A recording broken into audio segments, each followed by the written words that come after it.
Hare Krishna, welcome everyone. Good to see you all. Tonight we'll continue with our study of the Bhagavad Gita as it is by His Divine Grace, A.C. Bhaktivedanta Swami, Srila Prabhupada. Tonight we're continuing with Chapter 5, Karma Yoga, Action in Krishna Consciousness. And tonight we'll continue from verse number 13. And as usual, if you have any questions or any comments as we go, then please ask. Text number 13. When the embodied living being controls his nature and mentally renounces all actions, he resides happily in the city of 9 gates, the material body, neither working nor causing work to be done.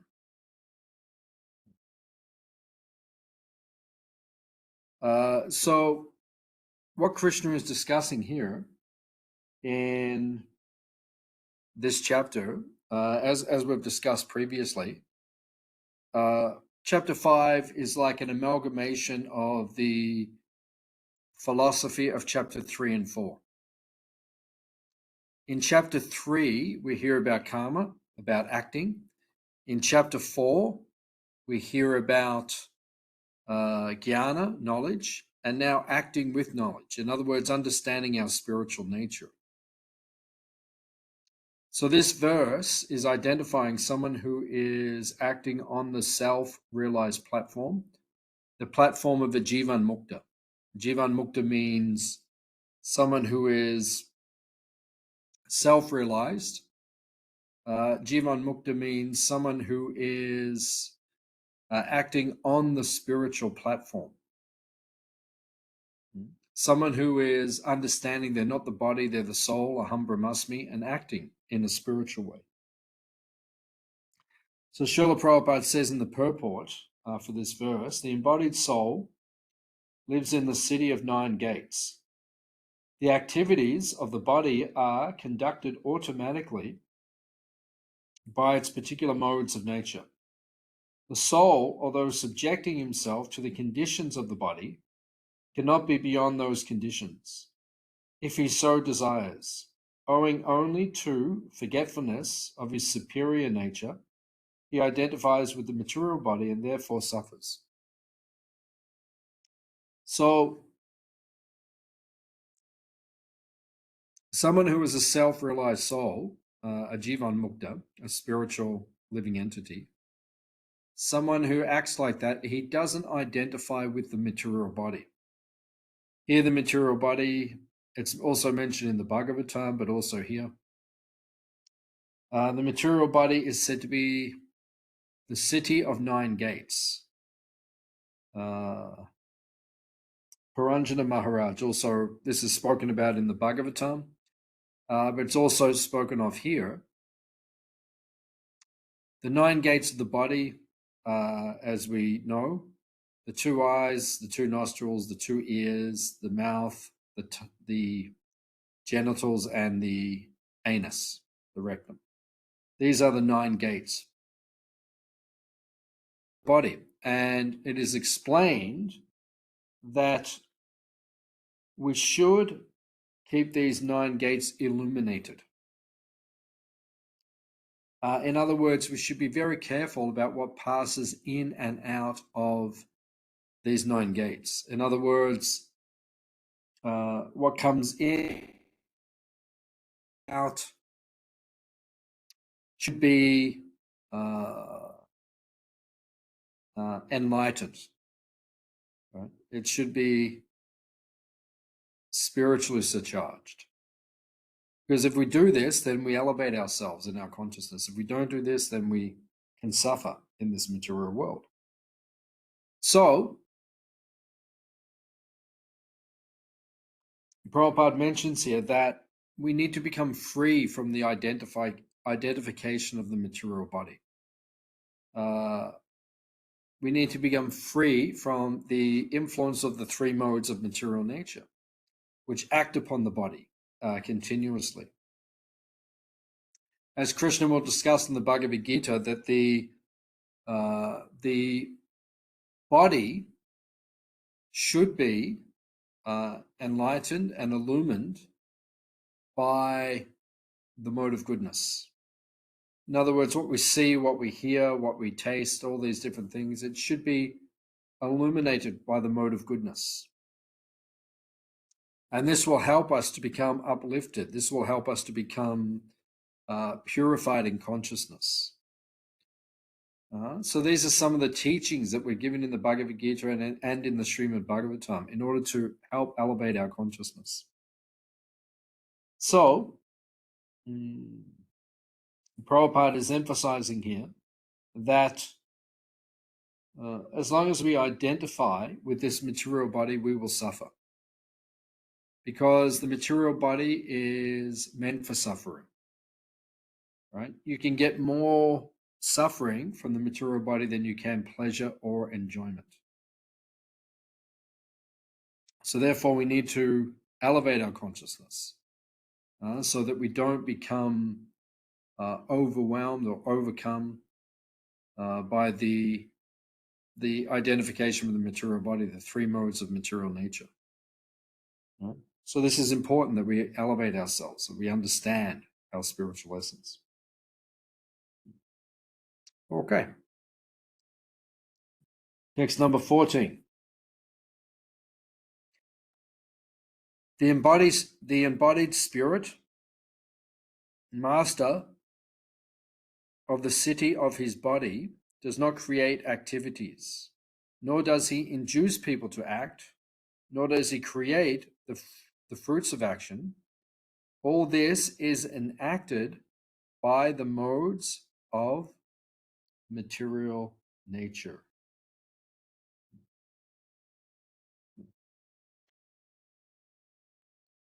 This is a very very powerful verse and very instructive verse, as are all these verses. Prabhupada says in the purport that the temporary body is the cause of varieties of activities and their resultant reactions. It is ignorance from time immemorial that is the cause of bodily suffering. As soon as a living entity becomes aloof from the activities of the body, he becomes free from the reactions. His best solution is to get out by transcendental Krishna consciousness. So, as Prabhupada points out, it is verified by Rupa Goswami, the Sindhu, that avidya means ignorance. Avidya or ignorance is the root cause of suffering in this material world.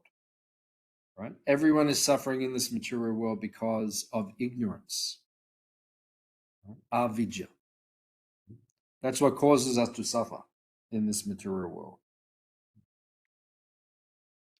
So how do we rise out of avidya? How do we rise out of ignorance?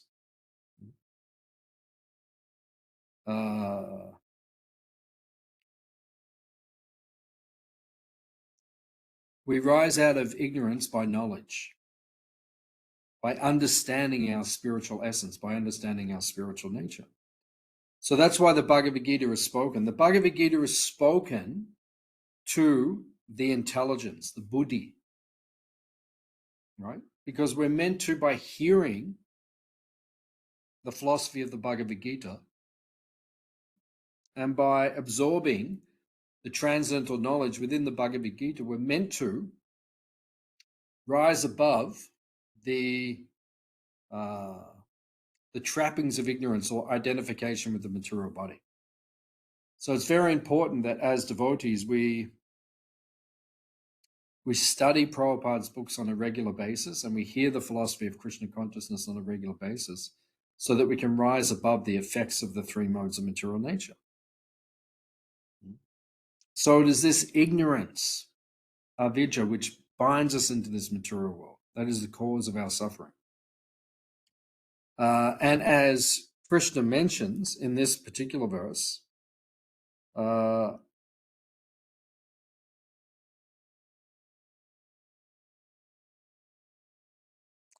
It is the modes of material nature that which affect us, and because we identify with the modes of nature.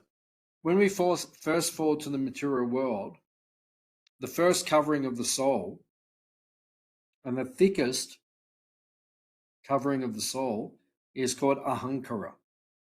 Ahankara means ego, false ego. So this ego, it covers us, it takes us over. And this ego, when it covers us, because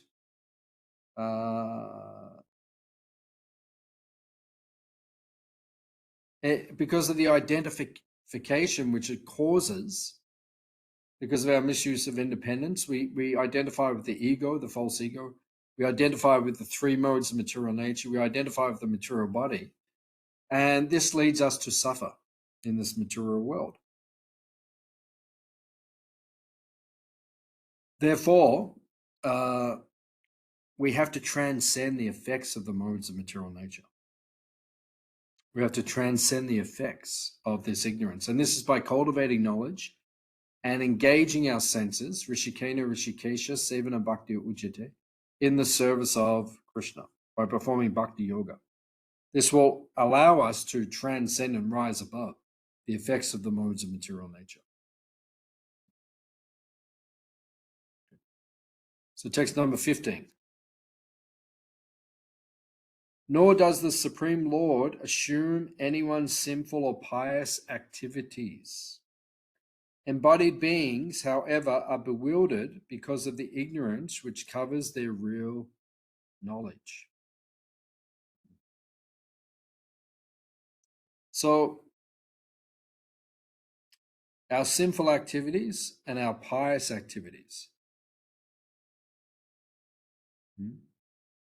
they cover our ignorance, right? They cover our real knowledge. They cause ignorance. As Prabhupada says in the purport, that man proposes, God disposes. The Lord can fulfill all desires, and the Lord, being neutral to everyone, does not interfere with the desires of the living entities. However, when one desires Krishna, the Lord takes special care and encourages one to desire in such a way that one can attain to him and be eternally happy.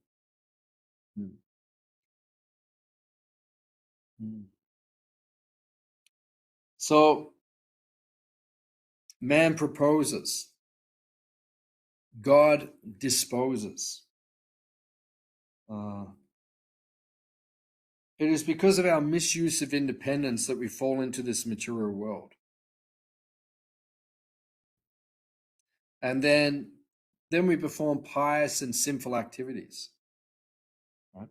This is all because we chose to misuse our independence, and that brings us into contact with the material energy, and then we become implicated and we become covered more and more by this material energy. So Krishna does not interfere with the desires of the living entities. It's an important point to understand. You know, people sometimes ask, why is it that we have come to the material world? Why do we fall into the material world? Krishna is just facilitating our desire, that's all. Krishna didn't cause us to come here. We caused ourselves to come here, but Krishna, he facilitates that. Okay, you want to be independent of me? I facilitate it. I give you free will. I give you the ability to be independent. But as soon as we want to use that independence to come back to Krishna, Krishna facilitates that. Brahmanda Brahmite Kona Bhagyavana Jiva, Guru Krishna Prasade Pai, Bhakti Lata Bija. Guru Krishna Prasad. The prasad coming from Guru and Krishna. Right?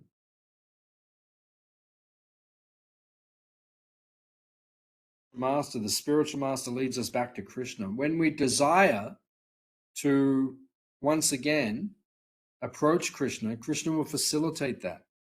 In the Bhagavad Gita, he says, I direct the wanderings of the living entities. So when every living entity is desiring to go back to him, then Krishna facilitates that. So that is the power of devotional service. Devotional service allows us to come back to Krishna. So when we show a sincere desire in our hearts to serve Krishna once again, Krishna facilitates that. And he helps us to come back to him. He allows the living entity to approach him once again.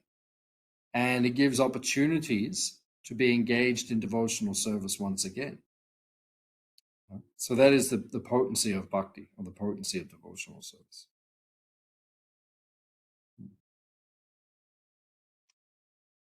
Text number 16.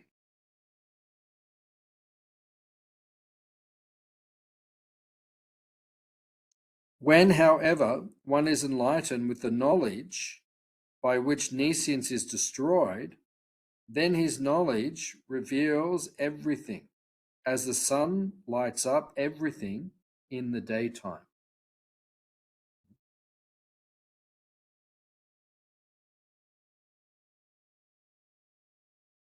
So, Prabhupada says in the purport that one has to seek out a bona fide spiritual master and under him learn what Krishna consciousness is. For Krishna consciousness will certainly drive away all nescience, as the sun drives away darkness.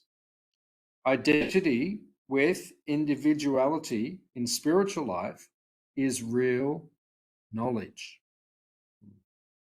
A very powerful commentary, very powerful purport by Prabhupada. It is by knowledge that ignorance is destroyed. Just like Prabhupada said that the banner head, or the motto for the Back to Godhead magazine, Godhead is light, darkness is nescience. Wherever there is Godhead, there cannot be ignorance. There cannot be nescience.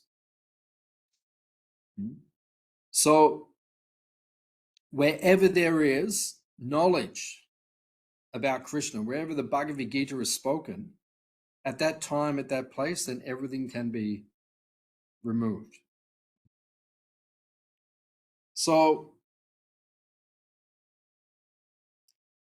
how do we receive knowledge? What's the most effective way? Krishna said at the end of the last chapter, the most effective way of receiving knowledge is by accepting the shelter of a bona fide spiritual master.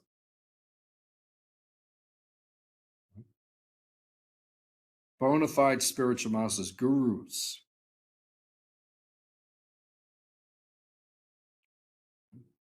It is the spiritual masters who give us transcendental knowledge, divya gyan, which helps us to uplift and to overcome the effects of the modes of material nature. So, what is it the spiritual master gives us? The spiritual master gives us correct siddhanta.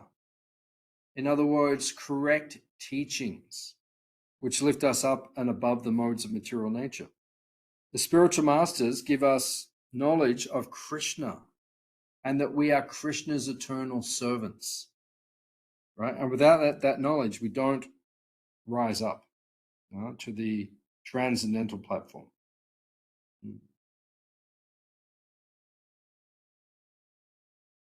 So therefore, we must hear from our gurus. We must take shelter of our gurus. This is the first point of spiritual life, as Rupa Goswami points out in the Nectar of Devotion. Ado Guru Pad Ashraya. Right? It is Guru Pad Ashraya. It is taking shelter of the lotus feet of the gurus. That is how spiritual life begins. That's how we advance in our spiritual practices, in our spiritual life. So we have to seek out as Prabhupada says, bona fide spiritual masters. And by their association and by hearing from them, the darkness of ignorance is driven out, and one understands correctly his individual eternal relationship with Krishna and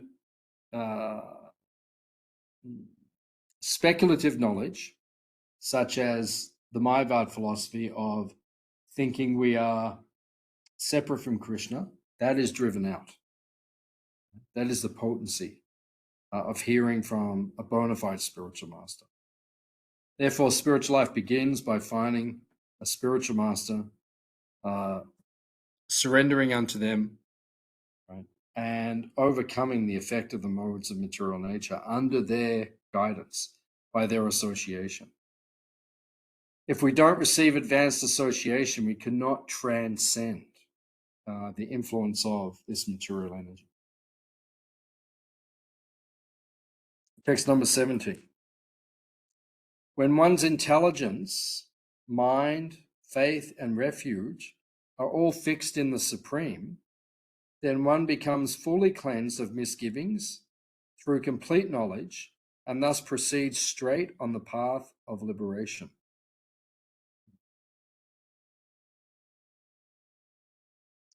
Text number 17. Prabhupada says in the purport, the whole Bhagavad Gita centers around the declaration that Krishna is the Supreme Personality of Godhead. One whose mind, intelligence, faith, and refuge are always in Krishna is undoubtedly washed clean of all misgivings and is in perfect knowledge of everything concerning transcendence. One can thoroughly understand that there is duality in Krishna.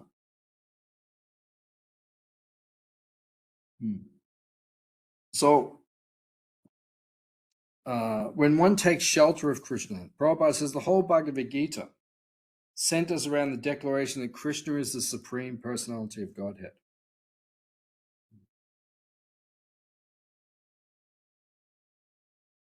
So when one understands this point, he proceeds directly on the path of liberation. You become Jivan Mukta. When you accept that Krishna is the Supreme Lord, that's a very exalted state of consciousness. Right? Most people, if you look at Kali Yuga, if you look around us in this world, most people are not even close to having this realization. Most people do not understand that Krishna is the Supreme Personality of Godhead. Right? Many people believe in God, but to have knowledge that God is a person and to be very clear about who that person is, that's a very exalted state of consciousness for someone in Kali Yuga. Right? So, when we advance in Krishna consciousness, we understand Krishna is the Supreme Lord. And when you have that personalistic understanding that Krishna is God as a person, it clears up this Mayavadi misconception or this impersonal misconception, which Prabhupada calls the last snare of Maya, which is so prevalent in philosophy, spiritual philosophy in this modern world, both in the East and the West. So many people are confused about God not being a person.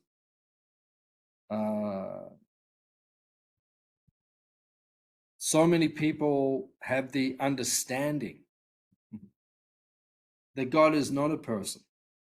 It's very prevalent. It's very common in this day and age. So we need to spread this knowledge that Krishna is a person and to have that understanding. Okay? So all these things can be overcome by someone who has spiritual knowledge.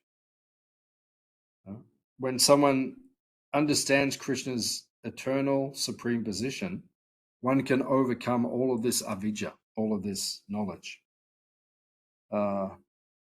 And then you can understand things as they are. That's why Prabhupada entitled his Bhagavad Gita as it is, so that you get the perfect, correct understanding. Otherwise, people, they don't understand what is the actual essence of life. It's very rare, actually. Brahmanda Brahmite, Kona Bhagavanaji. If you're very fortunate to come to this understanding in this lifetime, most people don't have this understanding about Krishna's actual position as being the Supreme Personality of Godhead. So if you do get that correct understanding, you're considered very exalted in this material world. So the next verse, which is verse 18 in the 5th chapter of the Bhagavad Gita, is a very famous verse. The humble sages, by virtue of true knowledge, see with equal vision a learned and gentle Brahmana, a cow, an elephant, a dog, and a dog-eater outcast. So, text number 18, Prabhupada says in the purport, a Krishna-conscious person does not make distinctions between species or castes.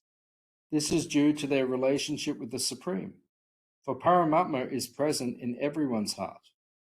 Such an understanding of the Supreme is real knowledge. The soul and supersoul are not equal.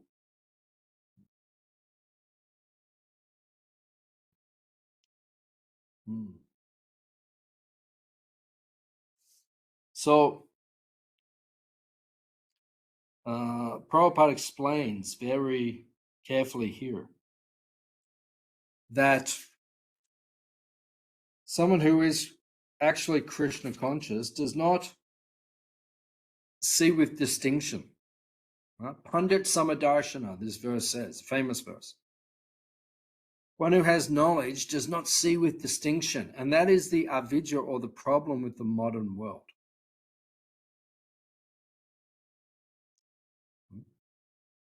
That is the problem with the modern world. People, they don't see. People see with distinction. They see differences. They don't see the jiva.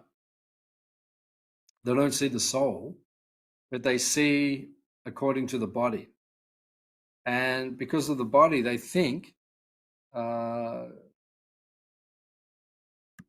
just look.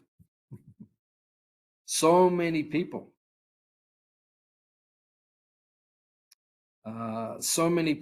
they are different to me. Right? They see the difference. This one is different. That one is different.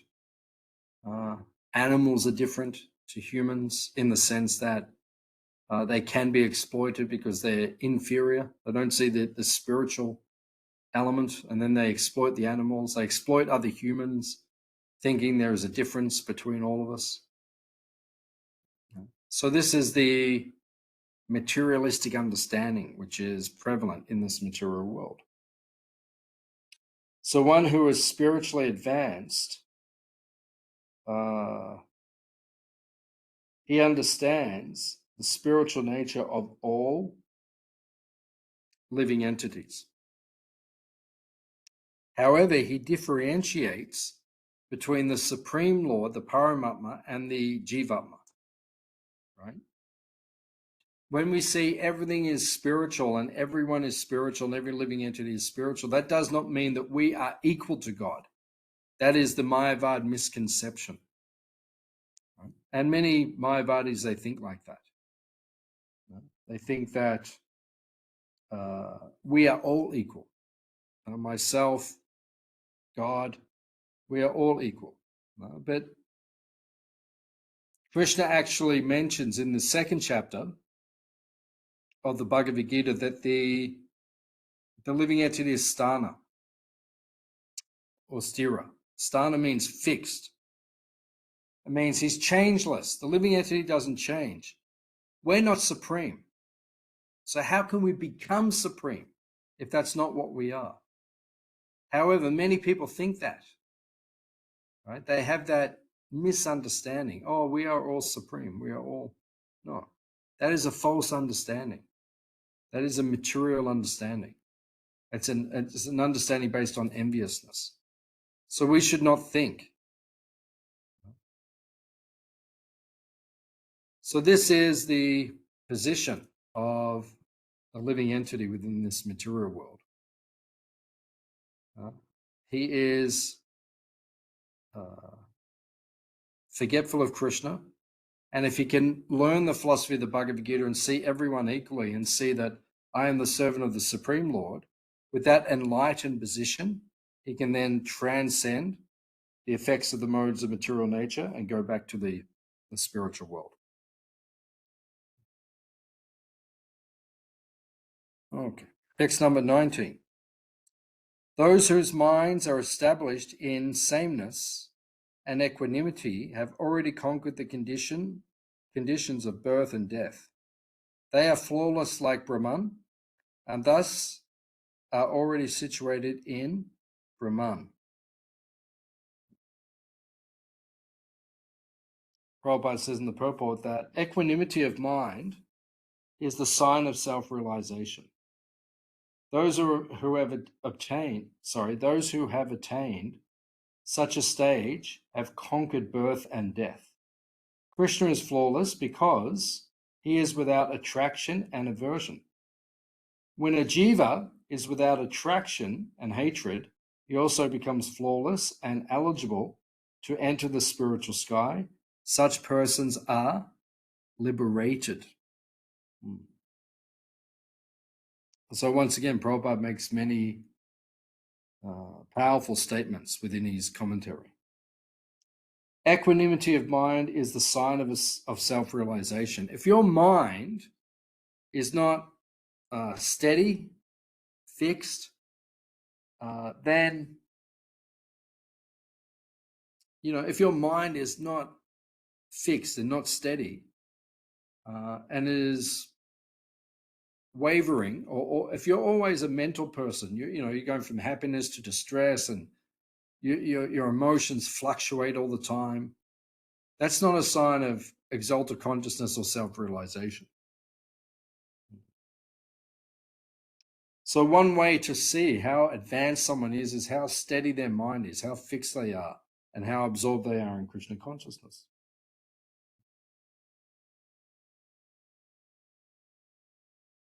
Prabhupada says, if you attain that stage, you have conquered birth and death. In other words, if you understand your spiritual essence and you don't identify with the body anymore, then you have attained that state of consciousness which is beyond birth and death in this material world.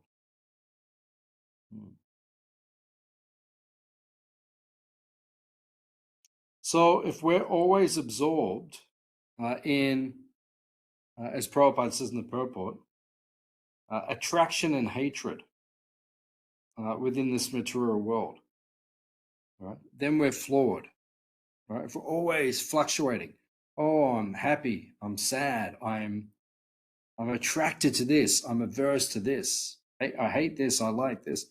This is not self-realization. Right? This is not the platform of spiritual understanding. This is a limited understanding. So therefore, we need to rise above this. As Prabhupada is teaching us, right? Self-realization means to go beyond the dualities of this material world. Heat and cold, happiness and distress, just like in Bhagavatam, the 5th canto, we hear about Jad Bharata. Jad Bharata had transcended this state of consciousness. So we also have to transcend this state of duality, happiness, distress, heat and cold, male, female, all of the dualities in this material world, they bind us to this material world. The sign of being self-realized is that one overcomes attachment to these dualities. And if we feel ourselves overcoming attachment to these dualities, this is a sign of self-realization. Okay.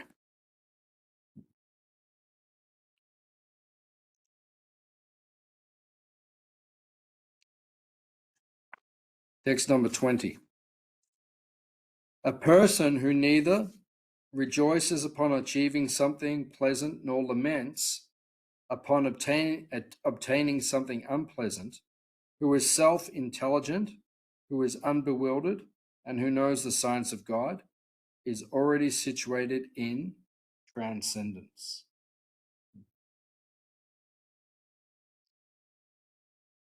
So Prabhupada says in the purport, the self-realized person is not illusioned by the false identification of the body with his true self. He is therefore not joyful in achieving something, nor does he lament in losing anything related to his body. This knowledge elevates him to the station of knowing the complete science of the absolute truth, Brahman, Paramatma and Bhagavad.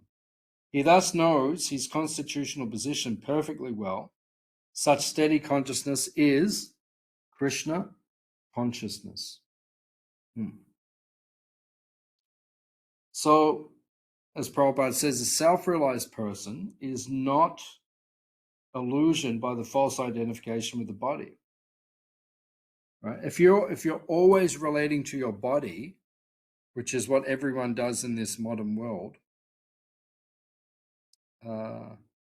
everyone is always relating to the body. Right? The whole modern culture is based upon the body. Like people always taking selfies of themselves. This is something that I find very strange. That you take a photo of yourself and then place it on social media, right? Constantly focusing on social media. This is just bodily identification, right? It keeps one away from God, away from Krishna. So,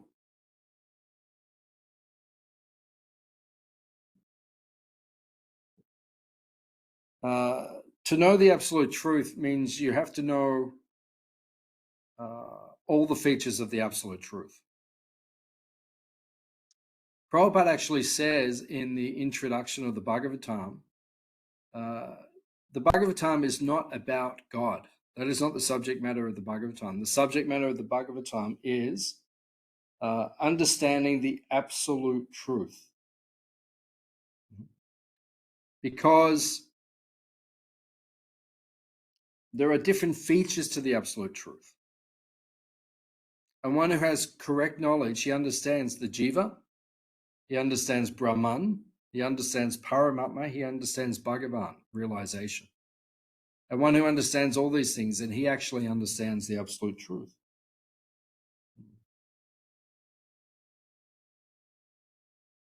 So, one who knows this, knows his constitutional position perfectly well, he is eligible to become Krishna conscious. Right? One who knows himself. This is what the Bhagavad Gita is spoken for. So we know who we are. This is answered in the Bhagavad Gita. So we know who God is. We know the different features of God. Krishna says in Gita, Brahmano hi pratishtaham.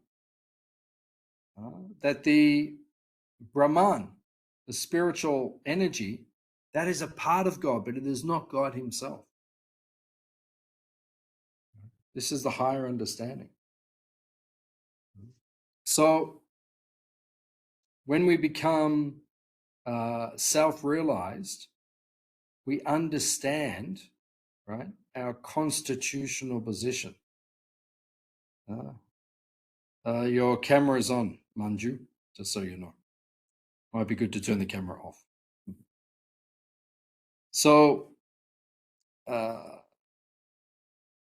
we understand our constitutional position. Right? This is why the Bhagavad Gita is spoken, so that we understand I am not the body, I am the soul. We understand how we relate to the Supreme Soul. So when you study the Bhagavad Gita, you understand this spiritual knowledge properly.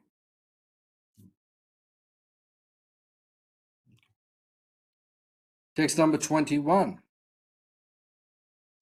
Such a liberated person is not attracted to material sense pleasure, but is always in trance, enjoying the pleasure within.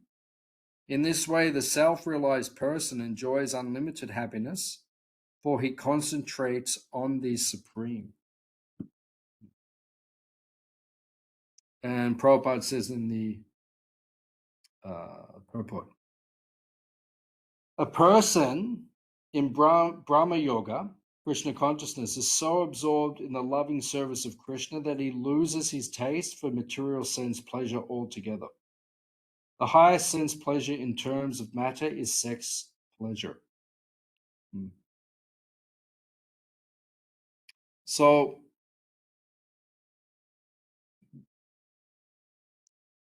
in the Krishna book, Prabhupada explains what is a practical way that we can understand if we're advancing in Krishna consciousness and spiritual life. Because sometimes devotees ask this, am I advancing in spiritual life? Am I advancing in Krishna consciousness? How do we know? What's a practical way of understanding? So a practical way of understanding if we're advancing in Krishna consciousness is, are we losing our taste and our attachment for material sense pleasure? And the strongest material sense pleasure in this world is sex life. So if we are attached to sex life, as Prabhupada says in the purport, spiritual realization and sex pleasure go ill together. So if we're too attached to sex life, we can't understand our spiritual nature, and we can't transcend the three modes of material nature.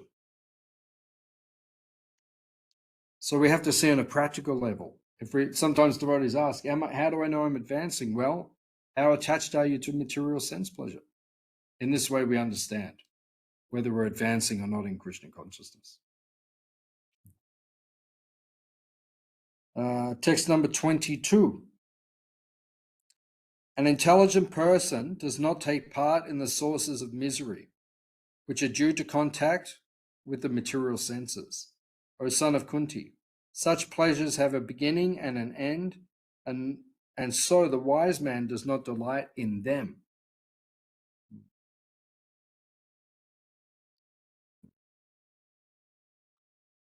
Another powerful point by Srila Prabhupada. In the purport, Prabhupada says, those who are true yogis or learned transcendentalists are not attracted by temporary sense pleasures, which are the causes of continuous material existence. The more one is addicted to material pleasures, the more he is entrapped by material miseries. The mystics derive unlimited transcendental pleasure from the absolute truth known as Rama. So once again, right, if we're too attached to material sense pleasure, we can't advance in Krishna consciousness. So you have to look at yourself, right? If you're actually progressing in Krishna consciousness, then you will give up your attachment to sense pleasures. Right? It's very simple system. Text number 23. Before giving up this present body, if one is able to tolerate the urges of the material senses and check the force of desire and anger, he is well situated and is happy in this world. As Prabhupada says in the purport, if one wants to make steady progress in self-realization, he must control the forces of the material senses. Goswamis live strictly controlled lives and forego altogether the forces of the life. One gives up this material body. This is self-realization. So we're encouraged to become Goswamis. Goswami means one who is in control of his senses. If we don't have control of our senses, we're not considered to be a Goswami. Right? So you must gain control of the senses, right? If you want to progress in spiritual life. You can't progress in spiritual life if you're always addicted to sense gratification, right? Sense gratification and spiritual life, they go ill together. Text number 24. One whose happiness is within, who is active and rejoices within, and whose aim is inward, is actually the perfect mystic. He is liberated in the Supreme, and ultimately he attains the Supreme. Purport. A liberated person enjoys happiness by factual experience. He can sit silently at any place and enjoy the activities of life from within. Such a liberated person no longer desires external material happiness. This is called Brahmabhuta, attaining which one is assured of going back home, back to Godhead. So the Brahmabhuta platform, one is sure to attain self-realization. Brahmabhuta prasanatma na sochti na kankshati. If we understand our spiritual nature, then we do not become affected by the modes of material nature and overwhelmed by our material desires.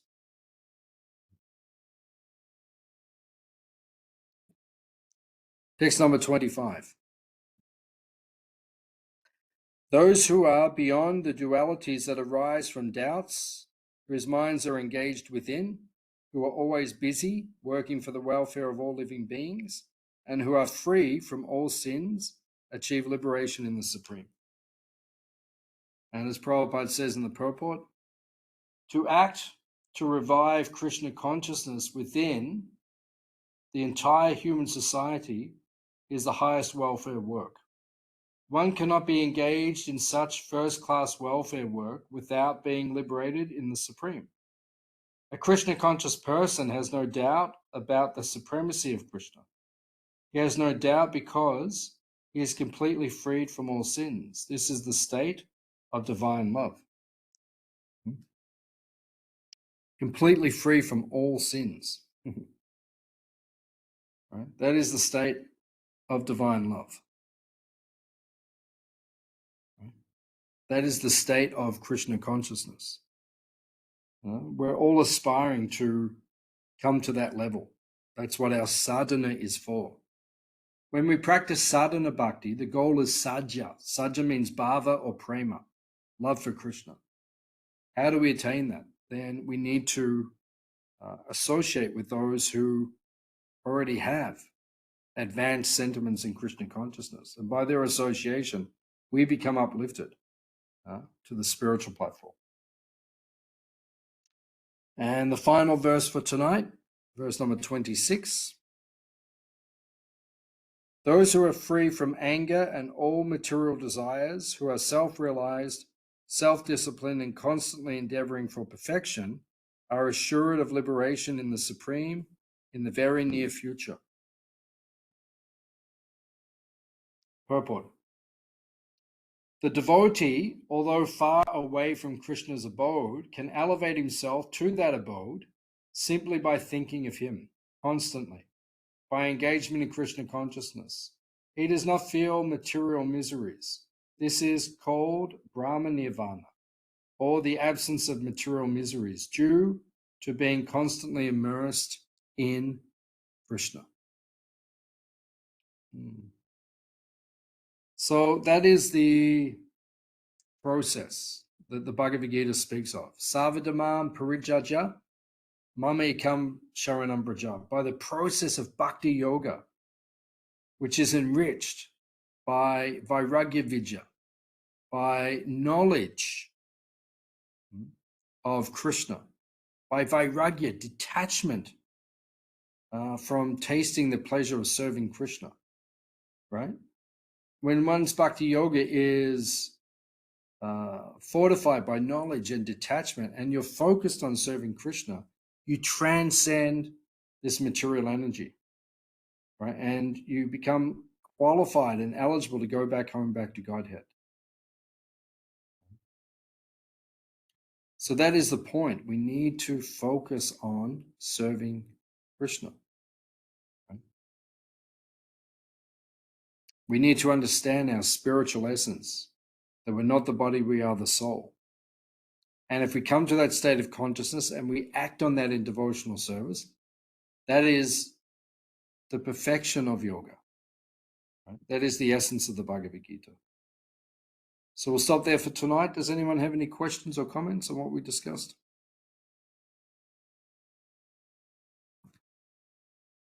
Okay, thank you all for coming.